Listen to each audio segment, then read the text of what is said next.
मायावती ने चुन लिया अपना उत्तराधिकारी। नाम सुनते ही आकाश आनंद के छोटे पसीने, चंद्रशेखर आजाद के समर्थकों में खुशी की लहर। पहले आकाश आनंद के ससुर को पार्टी से निकाला, फिर आकाश के सामने ही नए नाम का कर दिया प्रपोजल। पूरा समाज हो गया हैरान। जिस आकाश आनंद ने चंद्रशेखर आजाद को पहचानने से किया था इनकार, उन पर चंद्रशेखर की भविष्यवाणी हो गई सच। छिन गया पद। बाबा साहब भीमराव अंबेडकर ने जब भारत का संविधान तैयार किया था और उसे संसद से मंजूरी मिल गई, तो उन्होंने सदन के बाहर निकलते हुए कहा था कि आज मैंने रानी का पेट चीर दिया। अब सिर्फ रानी के पेट से राजा जन्म नहीं लेगा, बल्कि वोट की ताकत से एक गरीब का बेटा भी राजा बनेगा। उसके बाद आजाद भारत के इतिहास में ऐसे कितने उदाहरण देखने को मिले।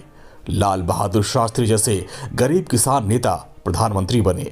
मायावती कितनी बार उत्तर प्रदेश की मुख्यमंत्री बनी। बाबू जगजीवन राम जैसे नेता भी हमने देखे और आज के दौर में चंद्रशेखर आजाद को भी हम सब देख रहे हैं। लेकिन बाबा साहब के जिन सिद्धांतों पर चलकर कांशी राम ने दलितों की सबसे बड़ी पार्टी दी, उसी पार्टी ने बाबा साहब के सिद्धांतों को अपने कदमों तले रौंद दिया।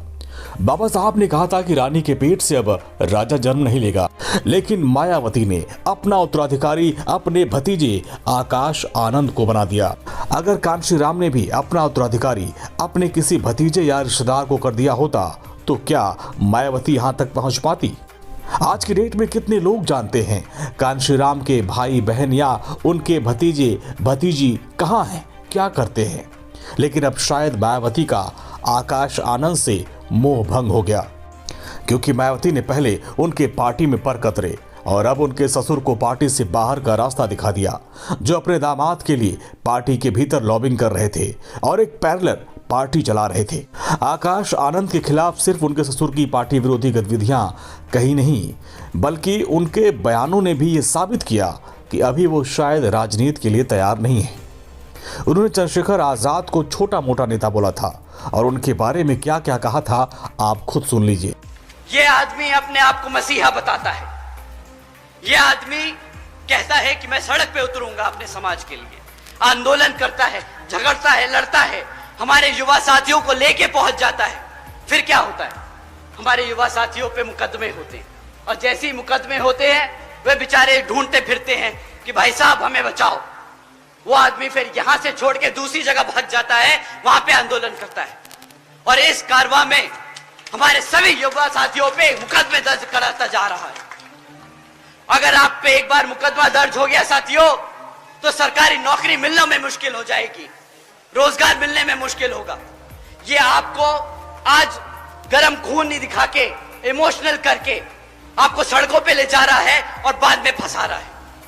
साथियों, सड़क पे लड़कर आपको वोट, आपको आपकी ताकत, आपको सत्ता में आने का मौका नहीं मिलेगा।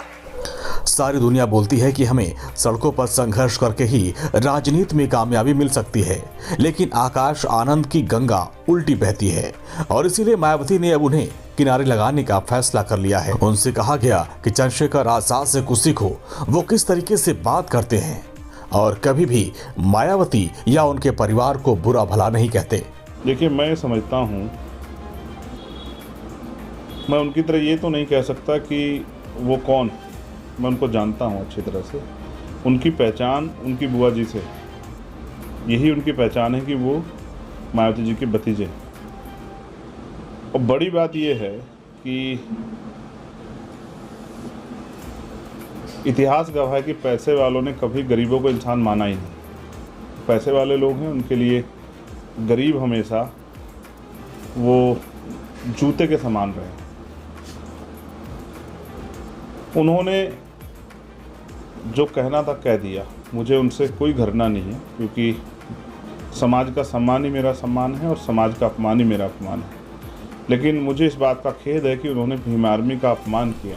अब सवाल है कि आकाश आनंद को अगर मायावती अपना उत्तराधिकारी नहीं बना रही, तो फिर वो कौन है जो मायावती का सियासी उत्तराधिकारी होगा? क्या वो चंद्रशेखर आजाद होंगे या फिर बसपा का कोई और नेता? तो आपको यहाँ निराशा हाथ लगेगी, क्योंकि मायावती ने जो दूसरा नाम तय किया है वो है ईशान आनंद, जो आकाश आनंद के ही छोटे भाई हैं। जनवरी में मायावती ने उन्हें पार्टी की मीटिंग में सारे नेताओं से पहली बार मिलवाया। उसके बाद से वो मीटिंग में आगे की कुर्सी पर नजर आ रहे हैं। हालांकि अभी उनके नाम का ऑफिशियल ऐलान नहीं किया गया, लेकिन जिस तरीके से चंद्रशेखर आजाद के सामने आकाश आनंद को लगातार निराशा और हताशा मिली, उससे लगता है कि बहुत जल्द ईशान आनंद को आप किसी बड़े रोल में देख सकते हैं, क्योंकि चंद्रशेखर आजाद का सियासी कद लगातार बढ़ता जा रहा है। वो बसपा के भविष्य पर काले साए की तरह फैलते जा रहे हैं। मायावती का मानना है कि चंद्रशेखर आजाद जितना आगे बढ़ेंगे, बीएसपी उतना कमजोर होगी। आकाश आनंद के खिलाफ पार्टी में माहौल अब बना ही है, लेकिन जब से उन्होंने चंद्रशेखर आजाद पर कौन वाला बयान दिया था, तब से जनता उनसे खार खाए बैठी है। असली बात क्या है कि आकाश आनंद को हम पहचानते हैं, जानते, लेकिन तमाम संघर्ष करने वाले चंद्रशेखर आजाद को अगर वो इतना कमजोर मानता है कि वो कहता कौन चंद्रशेखर, नगीना में उसने ये बात कही कि कौन चंद्रशेखर, तो अब दलित समाज ये बताना चाहता कि चंद्रशेखर है कौन। लेकिन क्या आकाश आनंद के छोटे भाई ईशान आनंद चंद्रशेखर आजाद की टक्कर ले पाएंगे और सपा के साथ साथ बीजेपी जैसी बड़ी पार्टियों का मुकाबला कर पाएंगे? ये बड़ा सवाल है।